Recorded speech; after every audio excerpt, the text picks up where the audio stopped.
You know, Steve and Amber, the good news, those evacuation orders have been lifted, the shelters closed, and the residents are now coming back to their homes to see the damage. Here, this is one of the steps. You see the sprinklers, there are at least a half a dozen sprinklers spread throughout the forest here, and it's to try and get the hot spots for throughout the day, because we have seen fire crews continue to tackle these throughout the day. Now they have just set up these sprinklers to continue to spray their water because the flames were shooting over this house, and so keeping these sprinklers here help control any hot spots that will try to ignite. But as residents funnel back into their homes, they are arriving to damage.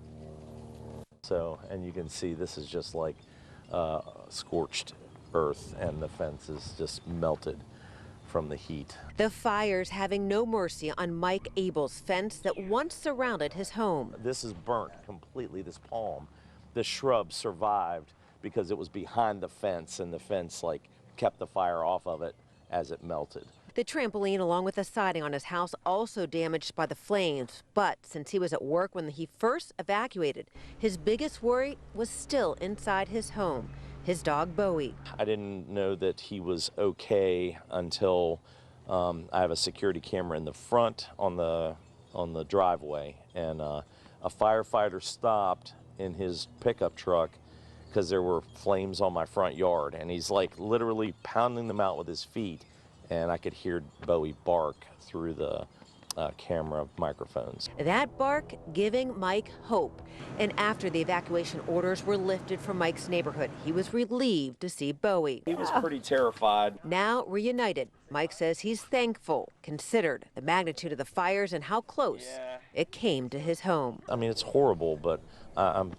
blessed. I mean, this is the worst of it. And the fact of the size of this fire, and that no one that I know of in this community lost their home or their life, I'd say we're all pretty lucky.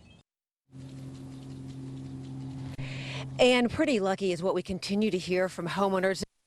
Front home there, you can see some of that damage on the roof line there. That is actually, the homeowner says, from firefighters trying to put out the blaze behind her home, because you can see the trees, they're actually scorched from fires that were so close to flames just shooting over her home there. She is home now and just shocked that her home was not totally destroyed. Inside, you do still smell the smoke, and guys, as I'm standing here, like, the smoke does not look that bad right now. Throughout the day, it has dissipated a lot, but you can still taste it. It's still in my eyes. You can definitely smell it also. So heavy smoke presence is still here in the area. Yeah, air quality not great, but those people in that home there are feeling especially lucky right now that their house was spared. It's incredible to see, you know, just how scorched the woods are and that the house was spared. So remarkable work by those firefighters.